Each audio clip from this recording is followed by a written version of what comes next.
But back here in the studio, moving on to reality, talking about education, because recently the National Education Convention just happened, and apparently they have adopted an 11-point resolution, basically, to help promote the quality of education in Malaysia. So we'd like to welcome in our studio. Yeah, our guest in the studio today, Professor Dr. Rashid Muhammad, who's the Deputy Chairman, Head of the Education and Human Capital Development from the National Professors Council. So thank you so much for joining us, Prof. 11-point resolution to help promote the quality of education in Malaysia. We know how important this is for the education system. Can you just give us, a run-through of what all these 11 points are? Thank you, Zariha. Welcome.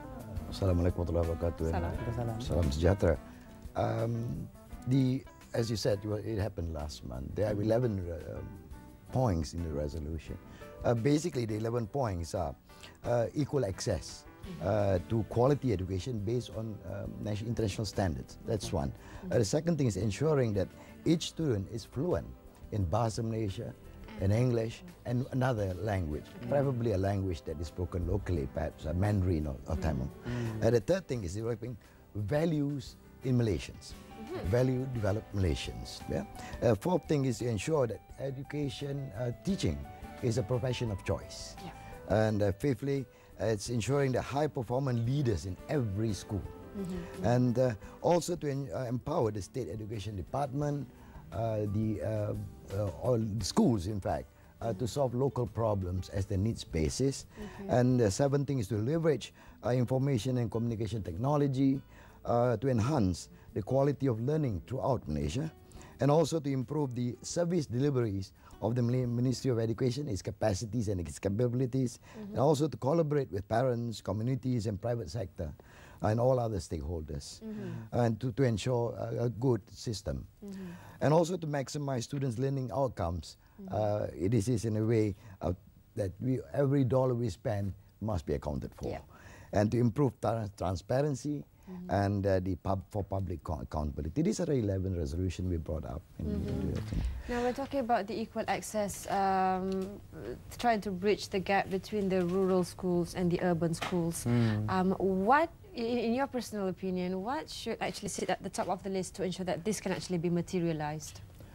Actually, there are three things that we should do. Basically, you should have quality teachers. All the research shows that quality teacher is one of the main things. The second thing is we must have good education leadership.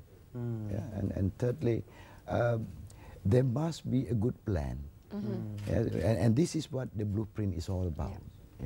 So these are the three things, in my personal opinion, that they should be addressed. Well, let's talk more on the Malaysian education blueprint that's going to happen between 2013 until 2025. I'm sure it's going to be done in stages, right? What's going to happen starting next year? 1st of January. Which is about 3 months, 4 months from now. Well, if you ask me, Zamil, that way, I mean, this is not a race. You put a stop when you start. It doesn't happen like that. It is a plan. And in a plan, it is over 12 years. It seeds the 2020 vision. It goes up to 2025. So in a nutshell, it is strategically, the plan is strategic in the sense that it is bottom up, because it comes from the public. Everybody is involved. And well, of course, no plans are perfect. And we have to move on from there. And starting from 2013, we should learn what is the aspiration of the blueprint. And when a plan is destroyed because people do not understand the aspiration of the blueprint. So I think starting next year, the first stage is to understand and learn what this plan is all about. And we can move on from there. One of the aspects that I like about the blueprint is the nostalgic aspect of it. We used to talk about the good old days, the Eastern values. All this is incorporated into the blueprint. We used to take care of the elders, the children.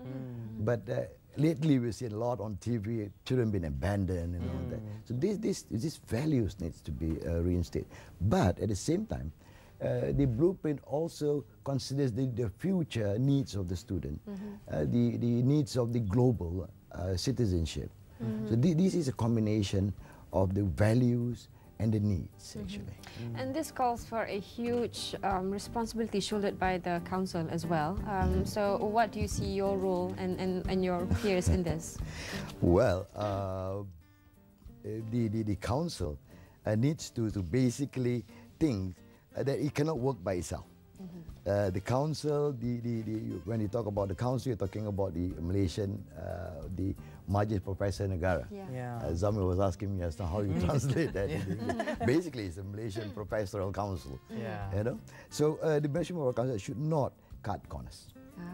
In the sense that we tend to rush things, to do things in a rush, and we end up, you know, even a good plan doesn't work that way.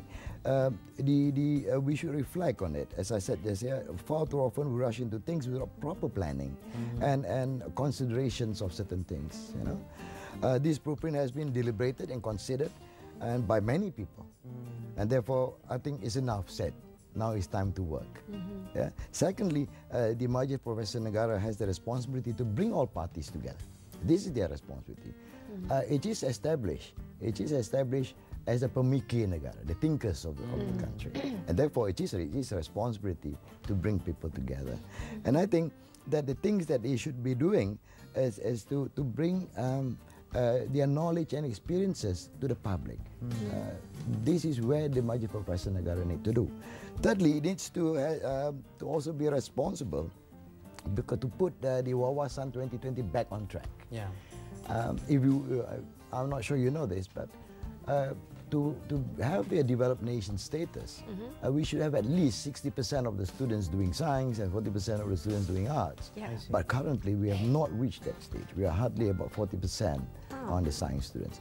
The Majlis Profesor Negara has a responsibility to demystify science and make it a subject of choice now.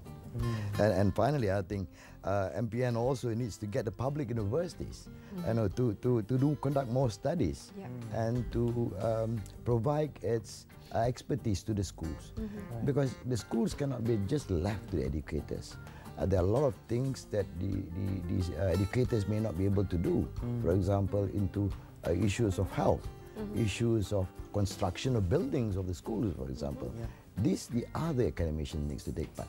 MPN can bring this together. Right. And aside from Majlis Profesor Negara's roles, what about the roles of the public universities? What can they do to make this education blueprint 2013 until 2025 reality by the end of the target? You know, 2025, they want to reach that target. So starting next year onwards, what can the public universities do? The public universities is a public concern. It means it belongs to the communities. Okay? So the public university must work in tandem with the blueprint, aspiration. I said aspiration, not just word by word of it, but the aspiration of the blueprint. And he has to talk to think about access and equity to higher education. How do we get that to be done? Because equity is not equal. Some people may be better off than others. So how do we normalize this? And the issue of to keep improving the quality of teaching and learning in universities itself. The issue of disseminating research findings. Some of our research findings are stacked up in the libraries gathering dust. And we need to talk about internalization of our programs. We also need to talk about putting more emphasis on lifelong learning, not just about skills-oriented, but educating the public also. And we also have to, more important, demystify the university, because it is not a place. It's not a place of a bank of knowledge. You see, it has to be a place of learning. And the communities must be given that. So in short, public universities need to open its doors wider. It has opened its door, but it needs to open it even wider. It should belong to the public, and therefore the local communities too. And the board of governors, for example, should be, to me, this is my personal opinion. You know, my bosses may not agree with me. This is my personal opinion that the board of governors should consist also of people of all walks of life, and they should make up the local communities. The public universities must be given more autonomy, in my personal opinion, time and space to plan and work its plan, but but they must be responsible and accountable for their actions. Yeah. So in other words, there shouldn't be any more excuses if they fail to achieve the targets, because these targets are set by themselves. Now, Prof, having said that, you mentioned more involvement in this. Now we have this really wonderful education blueprint, but how do we get our fellow Malaysians to be more engaged in this, not just looking at it on a short-term basis? The private sectors, government, of course, the students, educators, researchers. How do you get more people to actually understand and have the embodiment of the education blueprint? Well, as I said just now, this is a bottoms-up blueprint.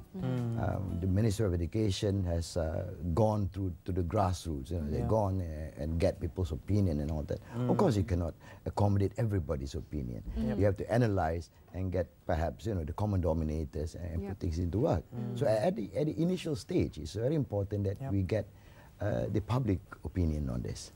But at the same time, the professional opinion needs to be considered too. Okay, this is the initial stage. But as we go on, understanding it is also important. Understanding that it is not something cast in stone. Right. It needs to be adjusted accordingly. Come 2020 or 2025, new problems are going to come. That's right. Maybe in 2025, the issue of global warming is going to come in. But that doesn't mean that we should change every time. We do not change the mean structure, but these sub-branches needs to be adjusted accordingly and adopted certain new It's things. dynamic enough to actually adapt to changes. All right, thank you, Prof. Before we let you go, a conclusion perhaps? Yes, and maybe where can we find this national blueprint? You get that at the Ministry of Education. Okay. But it's on the website anyway, so you can say. You can get it on the website. That's right. So it's all there. Just type National Education Blueprint and then you'll get moi.gov.my. Yeah, you can get the PDF format. Where can we, how do we, make steps towards achieving, what's been planned out? The thing is, it is a public document. It comes from the public. The public has the right to discuss, debate on it. But sooner or later, we have to agree on something. We can even agree to disagree. But we have to move on from there. We have to work. And work has to start soon. The sooner we start, as you said, 2013, the better. But as the saying says, education is not instruction. Instruction ends in the class. Education is lifelong. And as the Malay proverb says, kesempatan yang kecil serangkali merupakan permulaan kepada usaha yang lebih besar. Small instances, for bigger efforts. Thank you so much, Prof. Thank you for joining us. We've just talked to Professor Dr. Abdul Rashid Muhammad, who's the Deputy Chairman of the Head of the Education and Human Capital Development, also from Majlis Professor Negara. Prof said work starts today, and I would say, Prof, actually work starts yesterday. Although a lot of people think work starts tomorrow, business as unusual. That's right. And before we move on to our next topic, talking about how safe it is for us to invest in gold, we are going to take a really short break and also bring you a very special performance from the people from Aswara. So we'll be right back.